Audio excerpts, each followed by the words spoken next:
বৈভব সূর্যবংশী কি ইনিংসটাই না খেললো। 17 বলে 52 রান।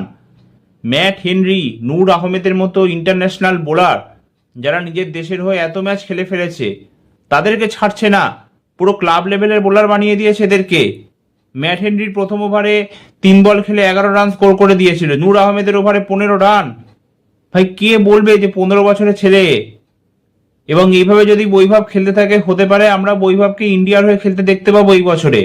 কারণ 15 বছরে পা দিয়ে দিয়েছে, আর বিসিসিআই রুলস অনুযায়ী যদি কোনো প্লেয়ার 15 বছর বা তার বেশি হয়ে যায় তাহলে সে ইন্ডিয়ার হয়ে খেলার জন্য এলিজিবল থাকবে।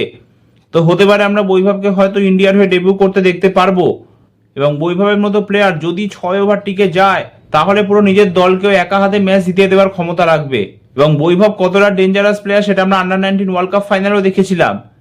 ইংল্যান্ডকে পুরো একা হাতে শেষ করে দিয়েছিল, 80 বলে 175 রান, মনে হচ্ছিল যেন 20 ওভারে খেলা খেলছে। প্রথম 25 ওভারের মধ্যে ইংল্যান্ডের হাত থেকে ম্যাচ নিয়ে চলে গেছিল। পিচ কিন্তু ডিফিকাল্ট ছিল, পিচ কিন্তু ইজি ছিল না ব্যাটিং এর জন্য। এই ম্যাচে যদি আমরা দেখি সিএসকে এর ব্যাটসম্যানরা যেভাবে স্ট্রাগল করলো বা ইয়াশাসি জয়সওয়ালও যেভাবে স্ট্রাগল করছিল, কিন্তু বৈভব সূর্যবংশীর জন্য কোনো পিচ ডিফিকাল্ট নয়, সব পিচ ফ্ল্যাট। বাকি যদি চেন্নাইয়ের ব্যাটিং এর কথা বলি, খুবই বাজে ব্যাটিং করেছে চেন্নাইয়ের ব্যাটসম্যানরা এক ধারসে পুরো ফ্লপ হয়ে গেছে। সঞ্জু স্যামসন হোক বা এখান থেকে ঋতুরাজ গাইকোয়াড় হোক বা সরফরাজ খান হোক, যেই হোক না কেন সব এক ধারসে ফ্লপ হয়ে গেছে। আয়ুষ মাত্রে হোক, সবাই ঠিক আছে। সঞ্জু স্যামসনকে নিয়ে আমি কিছু বলছি না। হ্যাঁ, T20 world cup player of the tournament ছিল, ইন্ডিয়াকে একা হাতে জিতিয়েছিল ভার্চুয়াল কোয়ার্টার ফাইনালে, সেমিফাইনাল, ফাইনালও দারুণ খেলেছিল। একটা ম্যাচ খারাপ যেতেই পারে, ঠিক আছে, কিন্তু ফর্মে কিন্তু ফিরতে হবে সঞ্জুকে। এবং সঞ্জুকে কিন্তু আমরা দেখতাম যে প্রথম 3-4খানা ম্যাচে অ্যাটলিস্ট ভালো খেলতো প্রত্যেকটা আইপিএল সিজনে, কিন্তু এখানে ফ্লপ হয়ে গেল। আশা রাখিও যেন ফর্মে ফিরতে পারে। ঋতুরাজ গাইকোয়াড় সেট হতে হতেই যদি 15-20 বল লাগিয়ে দেয় তাহলে কি করে টি20তে খেলার যোগ্য হয় প্লেয়ার? সেট হতেই 15-20 বল লাগিয়ে দেয়। এটা টি20 ক্রিকেট, 50 ওভারে খেলা নয় যে তুমি 40-50 বল সেট হতে টাইম লাগালে। তোমাকে পাওয়ার প্লে সঠিক ইউজ করতে হবে। আয়ুষ মাত্রে ফার্স্ট বলেই আউট হয়ে গেল, এ কি অবস্থা? তারপরে যাকে বলে সরফরাজ খান, ম্যাথিউ শট, তারপরে ডেবিউট্যান্ট কার্তিক শর্মা, সবাই এক ধারসে ফ্লপ, কেউ টিকতেই পারছিল না। এক সময় তো মনে হচ্ছিল যে সিএসকে কে 100-র নিচে অল আউট করে দেবে রাজস্থান। তারপরে যাই হোক কোন রকমের লাজ বাঁচালো জ্যামি ওভারটন, 43 রানের ইনিংস খেলে 127 অব্দি নিয়ে গেল চেন্নাই স্কোরটাকে। যদিও একসময় মনে হচ্ছিল 100-র নিচে অল আউট হয়ে যাবে, 99 রান 9 উইকেট হয়ে গেছিল করে, সেখান থেকে 127 অব্দি নিয়ে গেল জ্যামি ওভারটন।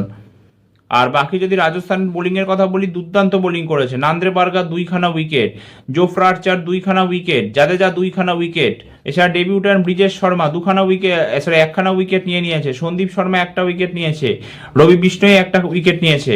এবং একটা দারুণ আমরা যাকে বলে বোলিং ফ্রেন্ডলি পিচ কিন্তু দেখতে পেলাম।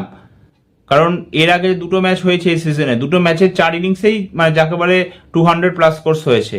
সেখানে এই ম্যাচে প্রথমবার আমরা 200+ স্কোর দেখতে পেলাম না। জবাবে 128 চেস করতে নেমে বৈভব সূর্যবংশী এমন স্টার্ট দিল যে প্রথম ওভারেই রাজস্থানকে ম্যাচ জিতিয়ে দিল। 6 ওভারে যাকে বলে রাজস্থানের স্কোর ছিল 74-0। বৈভব 16 বলে 52 রানে ব্যাটিং করছিল। তারপরে যাকে বলে বৈভব আউট হয়ে গেল 7th ওভারের সেকেন্ড বলেই। কিন্তু তারপরে যাকে বলে বাকি ব্যাটসম্যানরা মোটামুটি ধরে ধরে খেলে জিতিয়ে দিয়েছে। যদিও ইয়াশাসি জয়সওয়ালকে আর একটু ফাস্ট ব্যাটিং করতে হবে, ঠিক আছে, এই ম্যাচে টার্গেট স্লো ছিল। এবং অন্যদিকে যাকে বলে বৈভবও অ্যাটাকিং ব্যাটিং করছিল, কিন্তু ওর কাছ থেকে কিন্তু আমরা সবাই এটাই দেখতে চাই যে খুব অ্যাটাকিং ব্যাটিং করবে ইয়াশাসি জয়সওয়াল। তো সেটা যেন আশা করি পরের ম্যাচগুলোতে আমরা দেখতে পাই। আর 2খানা উইকেট মাত্র নিতে পেরেছে চেন্নাইয়ের বোলাররা, এবং 2টো উইকেটে অনশুল কম্বোজ নিয়েছে। বাকি খুবই একটা বাজে স্টার্ট হলো চেন্নাইয়ের হয়ে। এবং চেন্নাইয়ের ফ্যানেরা কিন্তু যাকে বলে আজকে ধোনিকে খুবই মিসিং করছিল। কারণ আমরা দেখতাম যে এই ধোনি 2019 সালের আইপিএল পর্যন্ত কিভাবে এরকম ডিফিকাল্ট সিচুয়েশন থেকে চেন্নাইকে বাঁচাতো। হ্যাঁ, কিছু ম্যাচে হয়তো চেন্নাই হেরে গেছে, কিন্তু ধোনি নিজের থেকে যাকে বলে 100% পুরো দিত। তো সেই ইনিংসটাই কিন্তু আজ মিসিং ছিল। আজকে এরকম একটা প্লেয়ারের দরকার ছিল যে অন্তত 50 বল খেলে 70-75 রান স্কোর করবে এবং চেন্নাইকে একটা ভালো জায়গায় নিয়ে যাবে। কিন্তু সেটাই আমরা কারো কাছ থেকে কিন্তু দেখতে পেলাম না। সব বাজে বাজে শট খেলে আউট হয়ে গেছে, কেউ টিকতেই পারেনি ক্রিজে। রেগুলার ইন্টারভেলসে উইকেট হারিয়েছে এবং রাজস্থানের বোলাররা পুরোপুরি তার ফায়দা তুলেছে। এবং লাস্টের 7টা যে ম্যাচ খেলা হয়েছে রাজস্থান আর সিএসকে এর মধ্যে, তার মধ্যে রাজস্থান রয়্যালস 6টা ম্যাচে জয়লাভ করেছে 2022 সাল থেকে।